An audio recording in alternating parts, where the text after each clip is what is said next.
உலகின் மிகவும் திறமையான மருத்துவர் வில்லியம் ஹென்றி ஸ்டோன் அவர்களுடைய வாழ்க்கை வரலாறு தான் நம்ம இந்த வீடியோவில் பார்க்க போகிறோம்.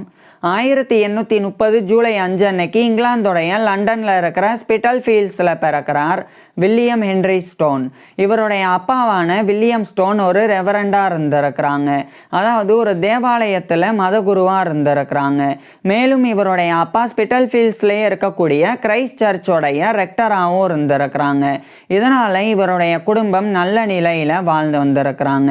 வில்லியம் ஹென்றி ஸ்டோன் பிறந்ததிலிருந்தே இவருடைய அப்பா தன்னை போலவே வில்லியம் ஹென்றி ஸ்டோனையும் தேவாலய திருப்பணிகளில் ஈடுபடுத்த வைக்கணும்னு விரும்பி வந்தாங்க. இதன் காரணமாக வில்லியம் ஹென்றி ஸ்டோனுக்கு குழந்தை பருவத்திலிருந்தே இவருடைய அப்பா வீட்டிலிருந்தே நல்லொழுக்கத்தையும் இறையியலையும் போதித்து வந்தாங்க. பிறகு கரெக்டாக 1835ஆம் ஆண்டு வில்லியம் ஹென்றி ஸ்டோனுக்கு 5 வயது இருக்கும்போது இவருடைய அப்பா இவருடைய கல்விக்காக ஸ்பிட்டல்ஃபீல்ட்ஸ்லேயே இருக்கக்கூடிய ஒரு லோக்கல் ஸ்கூலில் இவரை சேர்த்துறாங்க. அது ஒரு ப்ரிப்பரட்டரி ஸ்கூலாக இருந்தது. அதாவது அந்த லோக்கல் ஸ்கூலில் 8th கிரேட் வரைக்கும் படிக்கிறதுக்கு உண்டான ஸ்பெஷாலிட்டிஸ் இருந்தது. ஸோ அங்கு சேர்ந்து வில்லியம் ஹென்றி ஸ்டோன் இவருடைய ஆரம்ப கல்வியை படிக்க ஆரம்பிச்சிருந்தாங்க. ஆரம்ப கல்வியின் போது வில்லியம் ஹென்றி ஸ்டோன் தியாலஜி இறையியலை படித்து வந்தாங்க. மேலும் ஆரம்ப கல்வியின் போது வில்லியம் ஹென்றி ஸ்டோனுக்கு மெல்ல மெல்ல மியூசிக் இசையின் மீது ஆர்வம் ஏற்பட ஆரம்பிச்சிருந்தது. இதன் காரணமாக வில்லியம் ஹென்றி ஸ்டோனுடைய அப்பா இவரை மியூசிக் கற்றுக்கிறதுக்காக மியூசிக் கிளாஸுக்கும் அனுப்ப தொடங்கியிருந்தாங்க. பிறகு கரெக்டாக 1840ஆம் ஆண்டு வில்லியம் ஹென்றி ஸ்டோன் இவருடைய 10 வயதில் இவருடைய ஆரம்ப கல்வியை முடிச்சிடுறாங்க. பிறகு அந்த ஸ்பிட்டல்ஃபீல்ட்ஸ்லேயே இருக்கக்கூடிய லோக்கல் ஸ்கூலில் 8th கிரேட் வரைக்கும் இருந்தனால அங்கு தொடர்ந்து இவருடைய 6th கிரேடையும் படிக்க ஆரம்பிச்சிருந்தாங்க. இறுதியாக 1843ஆம் ஆண்டு இவருடைய 13 வயதில் வில்லியம் ஹென்றி ஸ்டோன் இவருடைய மிடில் எஜுகேஷனையும் முடிச்சிடுறாங்க. அது இவருடைய 8th கிரேடையும் அந்த லோக்கல் ஸ்கூல்லேருந்து முடிச்சிடுறாங்க. இதுக்கப்புறமா இவருடைய அப்பா இவரை மேற்கொண்டு படிக்க வைக்கிறதுக்காக லண்டன்ல இருக்கிற ஸ்பிட்டல்ஃபீல்ட்ஸ்ல இருந்து அதே லண்டன்ல இருக்கிற ஸ்மித்ஃபீல்டுக்கு இவரை அனுப்பிடுறாங்க. குறிப்பா ஸ்மித்ஃபீல்டில் இருக்கக்கூடிய சார்ட்டர் ஹவுஸ் ஸ்கொயர் அங்கே இவரை அனுப்புறாங்க. அங்கே இருக்கக்கூடிய சார்ட்டர் ஹவுஸ் ஸ்கூல் அங்கே இவரை சேர்த்துடுறாங்க. இந்த சார்ட்டர் ஹவுஸ் ஸ்கூல் அப்படின்றது ஒரு ஹை ஸ்கூல். இது இவர் படிக்கக்கூடிய காலகட்டத்தில் லண்டனுடைய ஸ்மித்ஃபீல்டில் இருக்கிற இந்த சார்ட்டர் ஹவுஸ் ஸ்கொயரில் தான் இருந்தது. ஆனால் அது இந்த காலகட்டத்தில் நிகழ்காலத்தில் அது இங்கிலாந்துடைய சரியில் இருக்குது. குறிப்பாக காடல்மிங் அப்படின்ற இடத்துல இருக்குது. ஆனால் இவர் படிக்கும்போது இந்த சார்ட்டர் ஹவுஸ் ஸ்கொயர் அங்கே தான் இருந்தது. ஸோ அங்கே இவருடைய ஹையர் எஜுகேஷனை அந்த சார்ட்டர் ஹவுஸ் ஸ்கூலில் ஜாயின் பண்ணி படிக்க ஆரம்பிச்சிருந்தாங்க. உயர்கல்வியின் போது வில்லியம் ஹென்றி ஸ்டோன் கிரீக் லாங்குவேஜையும் லட்டின் லாங்குவேஜையும் கற்றுக்கிட்டு வந்தாங்க. மேலும் ஃபிலாசபி, தத்துவம், லிட்ரேச்சர், இலக்கியம், ஹிஸ்ட்ரி, வரலாறு இது போன்ற கிளாசிக்கல் எஜுகேஷனையும் ரொம்பவும் ஆர்வத்தோட வில்லியம் ஹென்றி ஸ்டோன் படித்து வந்தாங்க. இதுக்கப்புறமா கரெக்டாக 1847ஆம் ஆண்டு இவருடைய 17 வயதில் வில்லியம் ஹென்றி ஸ்டோன் இவருடைய ஹையர் எஜுகேஷனை அந்த ஒரு சார்ட்டர் ஹவுஸ் ஸ்கூல்லேருந்து முடிக்கிறாங்க. பிறகு அதே சார்ட்டர் ஹவுஸ் ஸ்கூலில் இவர் ப்ரீ மெட்ரிகுலேஷன் ஸ்டடியும் படிக்க ஆரம்பிக்கிறாங்க. இது பிஃபோர் காலேஜ் ப்ரிப்பரட்டரி கோர்ஸ் அப்படின்னு அழைக்கப்படும். அதாவது காலேஜ் ஜாயின் பண்ணி படிக்கிறதுக்கு முன்னாடி படிக்கக்கூடிய ஒரு 1 இயர் கோர்ஸ். இது 6th form education, A class education அப்படின்னு அழைக்கப்படும். ஸோ அந்த ஒரு 1 இயர் கோர்ஸை எடுத்து அந்த ஒரு சார்ட்டர் ஹவுஸ் ஸ்கூலில் தொடர்ச்சியாக வில்லியம் ஹென்றி ஸ்டோன் படிக்கிறாங்க. இறுதியாக 1848ஆம் ஆண்டு இவருடைய 18 வயதில் வில்லியம் ஹென்றி ஸ்டோன் அந்த ப்ரீ மெட்ரிகுலேஷன் ஸ்டடி அப்படின்ற பிஃபோர் காலேஜ் ப்ரிப்பரட்டரி கோர்ஸ்ன்ற 1 இயர் கோர்ஸையும் முடிச்சிடுறாங்க. இந்த காலகட்டத்தில் வில்லியம் ஹென்றி ஸ்டோனுக்கு இந்த சார்ட்டர் ஹவுஸ் ஸ்கூல் தரப்பிலிருந்து ஸ்காலர்ஷிப் வழங்கப்பட்டிருந்தது. மேலும் இங்கிலாந்துடைய ஆக்ஸ்போர்ட்ஷையரில் இருக்கிற ஆக்ஸ்போர்ட் அங்கே இருக்கக்கூடிய பேலியல் காலேஜ் ஆக்ஸ்போர்ட் அவங்க தரப்பிலிருந்து இவருக்கு ஸ்காலர்ஷிப் கிடைச்சது. இதை பயன்படுத்தி 1848 நவம்பர் 30 அன்னைக்கு வில்லியம் ஹென்றி ஸ்டோன் இங்கிலாந்துடைய ஆக்ஸ்போர்ட்ஷையரில் இருக்கிற ஆக்ஸ்போர்ட் அங்கே இருக்கக்கூடிய பேலியல் காலேஜ் ஆக்ஸ்போர்டில் இவர் மெட்ரிகுலேட் ஆகுறாங்க. அதாவது இந்த பேலியல் காலேஜ் அப்படின்றது அந்த ஆக்ஸ்போர்டில் இருக்கக்கூடிய யூனிவர்சிட்டி ஆஃப் ஆக்ஸ்போர்டோடைய ஒரு கன்ஸ்டிடியூவன்ஸ் காலேஜ். அதாவது யூனிவர்சிட்டி ஆக்ஸ்போர்டோடைய ஒரு அங்கம் தான் இந்த பேலியல் காலேஜ் ஆக்ஸ்போர்ட் அப்படின்றது. ஸோ அந்த பேலியல் காலேஜில் இவர் டிகிரி முடித்தா இவருக்கு யூனிவர்சிட்டி ஆஃப் ஆக்ஸ்போர்ட் தரப்பிலிருந்து தான் டிகிரி வழங்கப்படும். ஸோ இதன் காரணமாக அந்த பேலியல் காலேஜ் ஆக்ஸ்போர்டில் ஜாயின் பண்ணி படிக்கிறதுக்காக வில்லியம் ஹென்றி ஸ்டோன் இவருடைய அப்பா மூலமாக இங்கிலாந்துடைய லண்டனில் இருக்கிற ஸ்மித்ஃபீல்டில் இருந்து அதே இங்கிலாந்துடைய ஆக்ஸ்ஃபோர்ட்ஷைரில் இருக்கிற ஆக்ஸ்ஃபோர்டுக்கு அனுப்பப்படுறாங்க. குறிப்பாக அங்கே இருக்கக்கூடிய யூனிவர்சிட்டி ஆஃப் ஆக்ஸ்ஃபோர்டுடைய கன்ஸ்டிடியூவன்ஸ் காலேஜான பேலியல் காலேஜ் ஆக்ஸ்ஃபோர்டில் ஸ்காலர்ஷிப்போட இவர் வந்து ஜாயின் பண்ணுறாங்க. ஜாயின் பண்ணி இவர் வந்து கிளாசிக்ஸும் மேத்தமேட்டிக்ஸும் படிக்க ஆரம்பிச்சிருந்தாங்க. இவருக்கு வந்து இந்த கிளாசிக்ஸ் படிக்கிறது, கிளாசிக்கல் ஆர்ட்ஸ், கிளாசிக்கல் எஜுகேஷன் அதிலெல்லாம் நிறைய ஆர்வம் இருந்தது. மேலும் வில்லியம் ஹென்ரி ஸ்டோனுக்கு வந்து மேத்தமேட்டிக்ஸ் கணிதவியல்லையும் ஆர்வம் இருந்தது. இதனால இந்த 2 பாடங்களை மேஜர் சப்ஜெக்ட்ஸாக எடுத்து இவர் வந்து படித்தாங்க பேச்சுலர் ஆஃப் ஆர்ட்ஸின் போது. இறுதியாக 1852ஆம் ஆண்டு இவருடைய 22 வயதில் வில்லியம் ஹென்ரி ஸ்டோன் வந்து இவருடைய பேச்சுலர் ஆஃப் ஆர்ட்ஸ் வந்து முடிக்கிறாங்க. இதை பேலியல் காலேஜ் ஆக்ஸ்ஃபோர்டில் இவர் முடிக்கும்போது கிளாசிக்ஸில் ஃபஸ்ட் கிளாஸில் வந்து பாஸ் பண்ணியிருந்தாங்க. அதே மாதிரி மேத்தமேட்டிக்ஸில் செகண்ட் கிளாஸில் இருந்தாங்க. இதே காலகட்டத்தில் வில்லியம் ஹென்ரி ஸ்டோனுக்கு ஃபிசிக்ஸில் இயற்பியலில் ஆர்வம் ஏற்பட தொடங்கியிருந்தது. இதுக்கு முக்கிய காரணமாக ஜான் ஜாக்சன் அப்படின்னு சொல்லி ஒரு மைக்ரோஸ்கோபிஸ்ட் இருந்தாங்க. அவர் வந்து நுண்ணோக்கியியல் நிபுணர். அவர் மூலமாக ஈர்க்கப்பட்டு ஃபிசிக்ஸ் இயற்பியலில் வில்லியம் ஹென்ரி ஸ்டோனுக்கு ஆர்வம் ஏற்பட்டது. இதன் காரணமாகவே வில்லியம் ஹென்ரி ஸ்டோன் வந்து அதே பேலியல் காலேஜ் ஆக்ஸ்ஃபோர்டில் இவர் வந்து தொடர்ச்சியாக மாஸ்டர் ஆஃப் ஆர்ட்ஸ் எம்ஏவும் படிக்க ஆரம்பிக்கிறாங்க. இது வந்து ஃபிசிக்ஸை மேஜர் சப்ஜெக்டாக எடுத்து படிக்க தொடங்கியிருந்தாங்க. அதாவது ஃபிசிக்ஸ் எப்படி மாஸ்டர் ஆஃப் ஆர்ட்ஸில் இருக்குது அப்படின்னா இந்த ஃபிசிக்ஸ், கெமிஸ்ட்ரி, அதே மாதிரி அஸ்ட்ரானமி இதெல்லாமே இந்த காலகட்டத்தில் bachelor of arts, master of ஆர்ட்ஸில் தான் இருந்தது. ஸோ இவர் வந்து எம்ஏ வந்து ஃபிசிக்ஸ் மேஜர் சப்ஜெக்டாக எடுத்து படிக்க தொடங்கியிருந்தாங்க. இந்த நிலையில் டாக்டர் வில்லியம் ஆட் அப்படின்னு சொல்லி ஒரு நண்பர், வில்லியம் ஹென்ரி ஸ்டோனுடைய ஒரு நண்பர், அவர் மூலமாக இவர் வந்து மருத்துவம் படிக்கிறதுக்கு அறிவுரை வழங்கப்படுறாங்க. ஸோ வில்லியம் ஹென்ரி ஸ்டோனுக்கு அந்த டாக்டர் வில்லியம் ஆட் அப்படின்றவர் வந்து மருத்துவம் படிக்கிறதுக்கு அறிவுரை கொடுக்குறாங்க. இதை ஏற்றுக்கிட்டு வில்லியம் ஹென்ரி ஸ்டோன் வந்து மருத்துவம் படித்து ஒரு மருத்துவர் ஆகணும் அப்படின்னு முடிவு செய்கிறாங்க. இதன் காரணமாக இவர் வந்து மாஸ்டர் ஆஃப் ஆர்ட்ஸ் வந்து படிச்சுட்டு இருக்கும்போது இன்னொரு பக்கம் மருத்துவம் சார்ந்த கல்வியையும் வில்லியம் ஹென்ரி ஸ்டோன் வந்து படித்து வந்தாங்க. இதுக்கிடையில் 1855ஆம் ஆண்டு இவருடைய 25 வயதில் வில்லியம் ஹென்ரி ஸ்டோன் இவருடைய மாஸ்டர் ஆஃப் ஆர்ட்ஸ் அப்படின்ற அந்த எம்ஏ டிகிரியை அந்த பேலியல் காலேஜ் ஆக்ஸ்ஃபோர்டில் இருந்து முடிச்சிடறாங்க. முடிச்சதுக்கப்புறமா இவருக்கு வந்து ட்ரெஷரர்ஸ் ஸ்காலர்ஷிப் ஆனது வழங்கப்பட்டது. இதை பயன்படுத்தி வில்லியம் ஹென்ரி ஸ்டோன் வந்து இங்கிலாந்துடைய ஆக்ஸ்ஃபோர்ட்ஷைரில் இருக்கிற ஆக்ஸ்ஃபோர்டில் இருந்து மறுபடியும் இங்கிலாந்தில் இருக்கிற லண்டனுக்கு இவர் வந்து கிளம்பி குறிப்பாக லண்டனில் இருக்கக்கூடிய செயின்ட் தாமஸஸ் ஹாஸ்பிட்டல் அப்படின்ற நேஷனல் ஹெல்த் சர்வீஸோடைய ஒரு டீச்சிங் ஹாஸ்பிட்டல், அங்கே இவர் வந்து மருத்துவம் படிக்கிறதுக்காக 1855ஆம் ஆண்டு வில்லியம் ஹென்ரி ஸ்டோன் வந்து ஜாயின் பண்ணுறாங்க. அதாவது இந்த செயின்ட் தாமஸஸ் ஹாஸ்பிட்டல் அப்படின்றது நோயாளிகளுக்கு சிகிச்சை கொடுக்கக்கூடிய ஒரு நார்மல் ஹாஸ்பிட்டல் மட்டும் கிடையாது, மருத்துவ மாணவர்களுக்கு மருத்துவ கல்வியையும் மருத்துவ பயிற்சியையும் வழங்கக்கூடிய ஒரு டீச்சிங் ஹாஸ்பிட்டலும் கூட. ஸோ அந்த டீச்சிங் ஹாஸ்பிட்டலான செயின்ட் தாமஸஸ் ஹாஸ்பிட்டலில் இவர் வந்து 1855ஆம் ஆண்டு ஜாயின் பண்ணி வில்லியம் ஹென்ரி ஸ்டோன் வந்து bachelor of medicine MB degree வந்து படிக்கிறாங்க. பேச்சுலர் ஆஃப் மெடிசன் படிக்கிறாங்க. இறுதியாக 1856ஆம் ஆண்டுடைய பிப்ரவரி 22 அன்னைக்கு வில்லியம் ஹென்ரி ஸ்டோன் வந்து அந்த இங்கிலாந்துடைய லண்டன்லேயே இருக்கக்கூடிய Royal college of surgeons of England அதனுடைய மெம்பர்ஷிப்பை இவர் வந்து பெறாங்க. So member of the Royal college of surgeons MRCS அப்படின்ற மெம்பர்ஷிப்பை 1856 பிப்ரவரி 22 அன்னைக்கு இவர் பெறாங்க. இந்த மெம்பர்ஷிப் பெறதுக்கெல்லாம் எக்ஸாமினேஷன் எழுதி மருத்துவம் சார்ந்த எக்ஸாமினேஷன்ஸ் எழுதணும். குறிப்பாக இது ராயல் காலேஜ் ஆஃப் சர்ஜன்ஸ் அப்படின்றது சர்ஜன்ஸ் அறுவை சிகிச்சை நிபுணர்களுக்கு உண்டான ராயல் காலேஜ். ஸோ சர்ஜன்ஸுக்கு உண்டான மருத்துவ கல்வி இருக்கும். அதை படித்து அதை வந்து சரியாக எக்ஸாமினேஷன் அட்டன் பண்ணால் தான் மெம்பர்ஷிப் வந்து கிடைக்கும். அதை இவர் பெறாங்க. அடுத்து அதே 1856 மே 15 அன்னைக்கு அதே ராயல் காலேஜ் ஆஃப் சர்ஜன்ஸோடைய ஒரு ஃபெல்லோவாகவும் இவர் வந்து தேர்ந்தெடுக்கப்படுறாங்க. இதுக்கும் எக்ஸாமினேஷன்லாம் கம்ப்ளீட் பண்ணணும். So fellow of the Royal college of Surgeons FRCS அப்படின்ற அந்த ஒரு கௌரவத்தை 1856 மே 15 அன்னைக்கு வில்லியம் ஹென்ரி ஸ்டோன் வந்து பெற்றுறாங்க. பிறகு இதே காலகட்டத்தில் இதே 1856ஆம் ஆண்டு அதே லண்டன்லேயே இருக்கக்கூடிய Royal college of Physicians of London, இது வந்து ஃபிசிசியன்ஸ் மருத்துவர்களுக்கு உண்டான ராயல் காலேஜ். ஏற்கனவே இவர் மெம்பராகவும் ஃபெல்லோவாகவும் ராயல் காலேஜ் ஆஃப் சர்ஜன்ஸ் அறுவை சிகிச்சை நிபுணர்களுக்கு உண்டான ராயல் காலேஜில் தேர்ந்தெடுக்கப்பட்டாங்க. இப்போ இந்த ராயல் காலேஜ் ஆஃப் ஃபிசிசியன்ஸோடைய ஒரு மெம்பராகவும் 1856ஆம் ஆண்டு வில்லியம் ஹென்ரி ஸ்டோன் வந்து தேர்ந்தெடுக்கப்படுறாங்க. இதுக்கப்புறம் இதே 1856ஆம் ஆண்டு இவருடைய பேச்சுலர் ஆஃப் மெடிசன் டிகிரியை வந்து வில்லியம் ஹென்ரி ஸ்டோன் அந்த ஒரு செயின்ட் தாமஸஸ் ஹாஸ்பிட்டல்ல இருந்து முடிக்கிறாங்க. முடிச்ச உடனடியாக வில்லியம் ஹென்ரி ஸ்டோன் வந்து ஒரு மெடிக்கல் இன்ஸ்பெக்டர் ஆஃப் ஹெல்த்தாக வந்து நியமிக்கப்படுறாங்க. இதில் ஒரே ஒரு விஷயம், அவர் வந்து பேச்சுலர் ஆஃப் மெடிசன் படித்தார் அப்படின்னா அது வந்து MBCHB அப்படின்னு லட்டினில் மெடிசனே பேக்கலோரேஸ் சர்ஜரி அப்படின்னு அர்த்தம். இதே இங்கிலீஷில் வந்து MBBS bachelor of medicine and bachelor of surgery ரெண்டையும் தான் படித்தாங்க. இருந்தாலும் மெடிசனில் மட்டும், அதாவது இவர் ஒரு மருத்துவர், அறுவை சிகிச்சைக்கு பதிலாக மருத்துவர் ஆகுறதுல அதிகமான கவனம் செலுத்தினாங்க. இந்த நிலையில் இந்த 1856ஆம் ஆண்டு ட்ரினிடாட் அப்படின்ற ஒரு ஐலாண்டு, இந்த ஒரு தீவானது சவுத் ஆப்பிரிக்கா அந்த பக்கம் வெஸ்ட் இண்டீஸ் அதே மாதிரி பெனின்சுலா அந்த சைடு வந்து இருக்குது. அந்த ட்ரினிடாடுக்கு இவர் வில்லியம் ஹென்ரி ஸ்டோன் வந்து ஒரு மெடிக்கல் இன்ஸ்பெக்டர் ஆஃப் ஹெல்த்தாக வந்து அனுப்பப்படுறாங்க.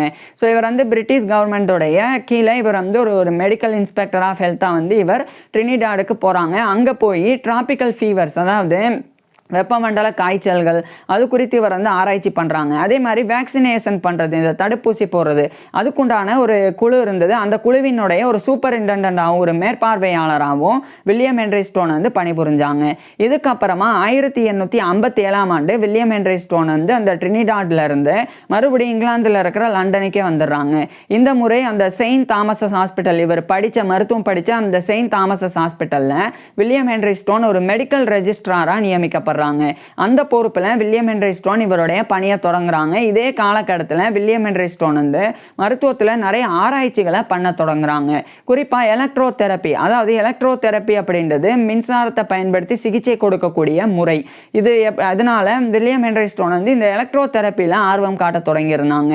அதில் நிறைய ஸ்டடீஸை இவர் வந்து மேற்கொண்டாங்க. குறிப்பாக இந்த எலக்ட்ரிக்கலில் வந்து எப்படி வந்து சிகிச்சைக்கு பயன்படுத்தலாம், அதுவும் பல்வேறு வகையான நோய்களுக்கு எப்படி பயன்படுத்தலாம் அப்படின்ற அந்த பயன்பாடு குறித்த ஆராய்ச்சியில் வில்லியம் ஹென்ரி ஸ்டோன் வந்து ஈடுபட தொடங்குறாங்க.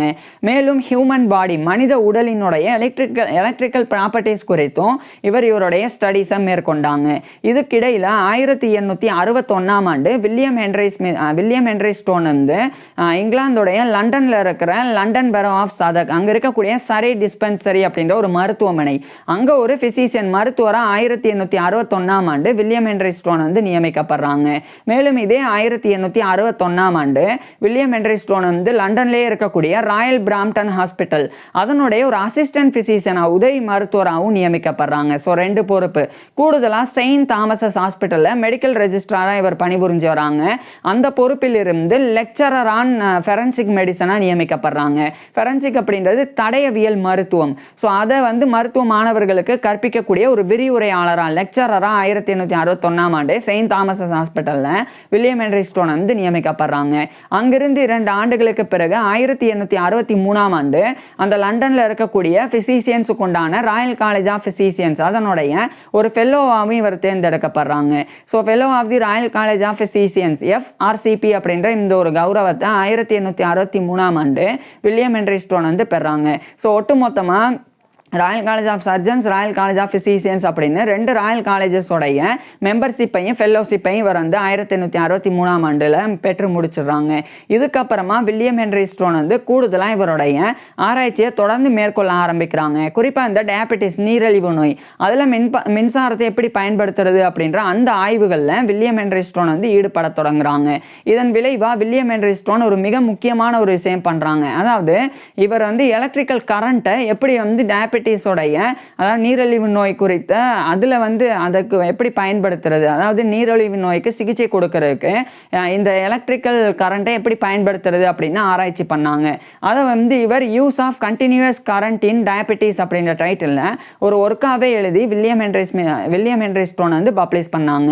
இதுக்கப்புறமா 1868ஆம் ஆண்டு வில்லியம் ஹென்ரி ஸ்டோன் வந்து லண்டன்லேயே இருக்கக்கூடிய London office of the clergy mutual assurance society அப்படின்னு ஒரு சொசைட்டி, ஒரு அசூரன்ஸ் சொசைட்டி, ஸோ அதனுடைய ஒரு பிசிஷியனாகவும் 1868ஆம் ஆண்டு வில்லியம் ஹென்ரி ஸ்மித் வந்து நியமிக்கப்படுறாங்க. இதுக்கப்புறமா 1869ஆம் ஆண்டு வில்லியம் ஹென்ரி ஸ்டோன் வந்து நோவஸ் தியோட்டஸ் ஆர் சென்ஸ் அண்ட் சயின்ஸ் அப்படின்னு ஒரு புக்கு, இது ஒரு ஒர்க்கு, இதை எழுதி 1869ஆம் ஆண்டு வில்லியம் ஹென்ரி ஸ்டோன் வந்து பப்ளிஷ் பண்ணுறாங்க. இதுக்கப்புறமா 1870ஆம் ஆண்டு இந்த செயின்ட் தாமஸஸ் ஹாஸ்பிட்டல், அதனுடைய பழைய வரலாறை இவர் வந்து ஒரு ஒர்க்காக வந்து எழுதுகிறாங்க. அதை வந்து a short history of old Saint Thomas's hospital அப்படின்ற டைட்டிலில் 1870ஆம் ஆண்டு வில்லியம் ஹென்றி ஸ்டோன் வந்து பப்ளிஷ் பண்ணுறாங்க. பிறகு இதே 1870ஆம் ஆண்டு வில்லியம் ஹென்றி ஸ்மித் வந்து அந்த செயின்ட் தாமஸஸ் ஹாஸ்பிட்டலில் ஒரு அசிஸ்டன்ட் ஃபிசிஷியனாகவும் நியமிக்கப்படுறாங்க. கூடுதலாக லெக்சரர் ஆன் ஃபெரன்சிக் மெடிசன் அப்படின்ற பொறுப்பில் இருந்து lecturer on materia மெடிக்கா and physics இந்த பொறுப்பில் நியமிக்கப்படுறாங்க. அதாவது மெட்டீரியா மெடிக்கா அப்படின்றது மருந்துகளினுடைய பண்புகள் குறித்து படிக்கிறது. அதே சமயம் ஃபிசிக்ஸ் அப்படின்றது இயற்பியல். ஸோ அந்த 2 பாடங்களில் வில்லியம் ஹென்றி ஸ்டோன் வந்து ஒரு லெக்சரராக நியமிக்கப்படுறாங்க. So lecturer on materia medica and physics அப்படின்ற பொறுப்பில் செயின்ட் தாமஸஸ் ஹாஸ்பிட்டலில் வில்லியம் ஹென்றி ஸ்டோன் பணிபுரிய தொடங்குறாங்க. நான் எங்கேயாவது வில்லியம் ஹென்றி ஸ்மித் அப்படின்னு சொல்லியிருந்தேன்னா தவறுதலாக சொல்லியிருப்பேன். ஸோ வில்லியம் ஹென்றி ஸ்டோன் தான் இவருடைய பேர். ஸோ இது ஒரு பக்கம் இருக்கு. 1871ஆம் ஆண்டு வில்லியம் ஹென்றி ஸ்டோன் வந்து மேலும் ஒரு முக்கியமான ஒரு ரிசர்ச் ஒர்க்கை வந்து எழுதுறாங்க. அது ஒரு எஸ்ஸேவாக எழுதுறாங்க. அது வந்து ஆன் அகோஃபோனி அப்படின்ற டைட்டிலில் 1871ஆம் ஆண்டு வில்லியம் ஹென்றி ஸ்டோன் அந்த ஒரு ஒர்க்கை பப்ளிஷ் பண்றாங்க. அதுக்கப்புறமா அந்த ஒரு கிளர்ஜி மியூச்சுவல் அசூரன்ஸ் சொசைட்டி அதனுடைய ஹிஸ்டரியை அதுவும் அதனுடைய மெடிக்கல் ஹிஸ்டரியை ஒரு ரிப்போர்ட்டாக கிரியேட் பண்ணி 1872ஆம் ஆண்டு வில்லியம் ஹென்றி ஸ்டோன் வந்து பப்ளிஷ் பண்றாங்க. அங்கிருந்து நிறைய ரிசர்ச் பேப்பர்ஸை கண்டினியூஸாக இவர் வந்து வெளியிடவும் செஞ்சாங்க.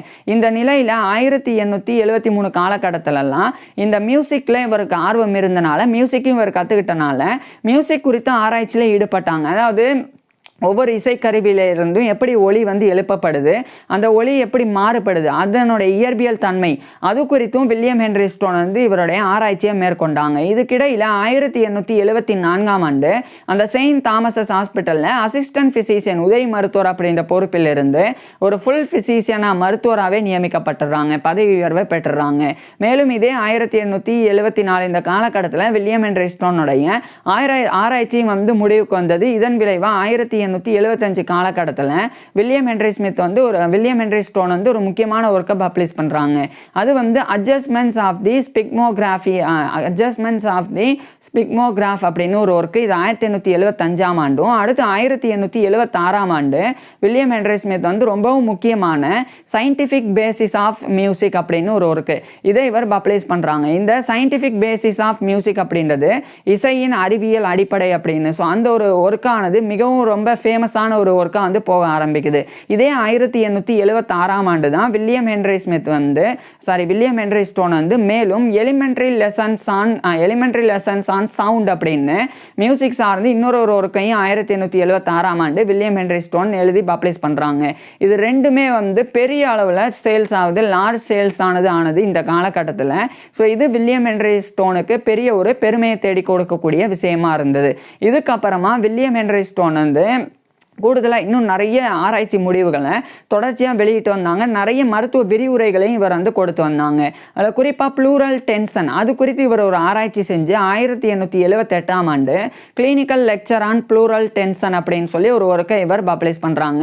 மேலும் இதே 1878ஆம் ஆண்டு கூடுதலாக பல ஆராய்ச்சி முடிவுகளை வில்லியம் ஹென்றி ஸ்டோன் வந்து பப்ளிஷ் பண்ண செஞ்சாங்க. இதுக்கப்புறம் 1879ஆம் ஆண்டு அந்த ராயல் காலேஜ் ஆஃப் ஃபிசிஷியன்ஸோடைய ஒரு க்ரூனியன் லெக்சரராக இவர் வந்து 1879ஆம் ஆண்டு நியமிக்கப்படுறாங்க. அதாவது வில்லியம் க்ரூன் அப்படின்னு ஒரு மருத்துவர். இந்த வில்லியம் க்ரூனுடைய வாழ்க்கை வரலாறு நம்ம ஏற்கனவே பார்த்துருக்கிறோம். அவர் இறந்த பிறகு அந்த வில்லியம் க்ரூனை கௌரவப்படுத்துறதுக்காக ஏற்படுத்தப்பட்டது தான் அவருடைய பேரில் வில்லியம் க்ரூனுடைய பேரில் க்ரூனியன் லெக்சர் அப்படின்னு. இது ஒரு மருத்துவ விரிவுரை. இது வந்து வருடம் வழங்கப்படும் ராயல் காலேஜ் ஆஃப் ஃபிசிஷியன்ஸில். இது வழங்குறதுக்கு தலை சிறந்த மருத்துவர்கள் ஒவ்வொருத்தராக வருடம் தேர்ந்தெடுக்கப்படுவாங்க. அது மாதிரி 1879ஆம் ஆண்டு வில்லியம் ஹென்றி ஸ்டோன் தான் அந்த ஒரு க்ரூனியன் லெக்சரராக நியமிக்கப்பட்டாங்க. இவர் வந்து on some applications of physics to medicine அப்படின்னு அதில் இவருடைய விரிவுரையை கொடுத்தாங்க. அதாவது மருத்துவத்திற்கு இயற்பியலின் பயன்பாடு அப்படின்ற அந்த ஒரு டைட்டிலில் 1879ஆம் ஆண்டு இவர் க்ரூனியன் லெக்சரை ராயல் காலேஜ் ஆஃப் ஃபிசிஷியன்ஸில் வில்லியம் ஹென்றி ஸ்டோன் கொடுத்தாங்க. இதுக்கப்புறமா வில்லியம் ஹென்றி ஸ்டோன் 1880ஆம் ஆண்டு on hysteria and hystero epilepsy அப்படின்னு ஒரு நோய் அது குறித்து ஒரு ஒர்க்கை 1880ஆம் ஆண்டு on hysteria and hystero epilepsy அப்படின்ற டைட்டிலில் பப்ளிஷ் பண்ணுறாங்க. இதுக்கப்புறமா 1881ஆம் ஆண்டு வில்லியம் ஹென்றி ஸ்டோன் வந்து கூடுதலாக இன்னும் சில ஒர்க்ஸை வந்து பப்ளிஷ் பண்ணுறாங்க. அதில் ரொம்ப குறிப்பிடத்தக்க முக்கியமான ஒர்க் வந்து on the effect of voltaic current in the elimination of the sugar அப்படின்ற டைட்டிலில் 1881ஆம் ஆண்டு வில்லியம் ஹென்றி ஸ்டோன் வந்து ஒரு ஒர்க்கை பப்ளிஷ் பண்ணுறாங்க. இதுக்கப்புறமா 1882ஆம் ஆண்டும் இவர் வந்து டயபெட்டிஸில் எலக்ட்ரிக்கல் கரண்ட்டை பயன்படுத்துறதன் குறித்து ஒர்க்கை பப்ளிஷ் பண்ணாங்க. இந்த நிலையில் இந்த 1882ஆம் ஆண்டு தான் வில்லியம் ஹென்றி ஸ்மித் வந்து மனநல ரீதியாக பாதிக்கப்படுறாங்க, மென்டல் இல்னஸ்னால பாதிக்கப்படுறாங்க. அடுத்து அதிலிருந்து மீண்டு வரவும் செய்கிறாங்க. இதுக்கப்புறம் 1883ஆம் ஆண்டு வில்லியம் ஹென்றி ஸ்டோன் கூடுதலாக அந்த சார்ந்தே ஒரு ஒர்க், இவர் மென்டல் இல்னஸில் பாதிக்கப்பட்டது அது குறித்து ஒரு ஒர்க்கை வந்து எழுதினாங்க. அது வந்து some of the brain disturbance in hand writing அப்படின்ற டைட்டிலில் ஒரு ஒர்க்கை இவர் வந்து பப்ளிஷ் பண்ணாங்க. மேலும் இதே 1883ஆம் ஆண்டு on the electrical resistance of the human body அப்படின்னு ஒரு ஒர்க் இதையும் பப்ளிஷ் பண்ணாங்க.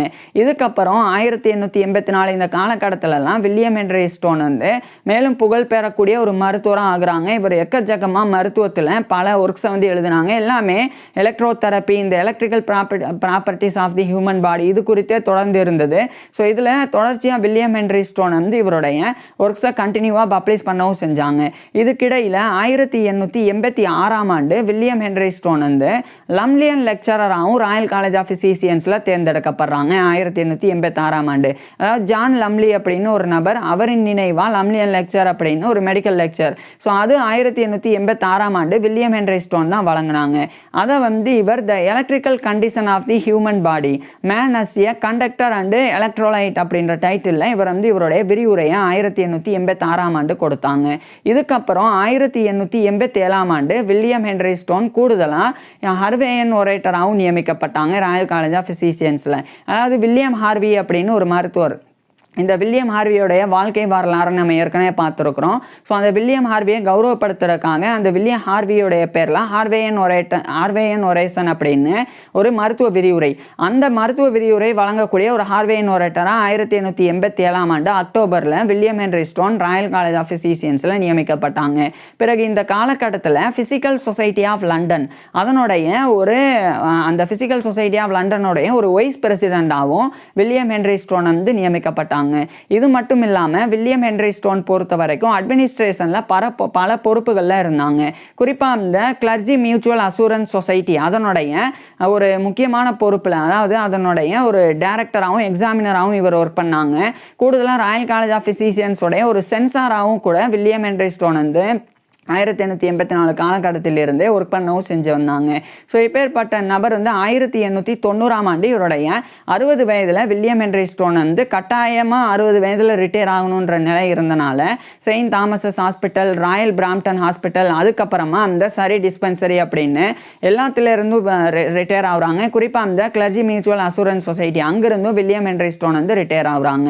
ஸோ ரிட்டையர் ஆனதுக்கப்புறமா 1891ஆம் ஆண்டு வில்லியம் ஹென்றி ஸ்டோன் வந்து ஒரு முக்கியமான ஒரு ஒர்க்கை எழுதினாங்க. அது வந்து இந்த கிளர்ஜி மியூச்சுவல் அசூரன்ஸ் சொசைட்டி சார்ந்து இவர் எழுதி report on the mortality experience of the clergy mutual assurance society அப்படின்ற டைட்டிலில் ஒரு ரிப்போர்ட்டை இவர் வந்து பப்ளிஷ் பண்ணுறாங்க. அதில் அந்த கிளர்ஜி மியூச்சுவல் அசூரன்ஸ் சொசைட்டி அவங்க தரப்பிலிருந்து அங்கு ஏற்படக்கூடிய அந்த இறப்பு விகிதம் அதனுடைய அனுபவம் குறித்து ஒரு அறிக்கையை இவர் வந்து 1891ஆம் ஆண்டு வில்லியம் ஹென்றி ஸ்டோன் வந்து எழுதி பப்ளிஷ் பண்ணியிருந்தாங்க.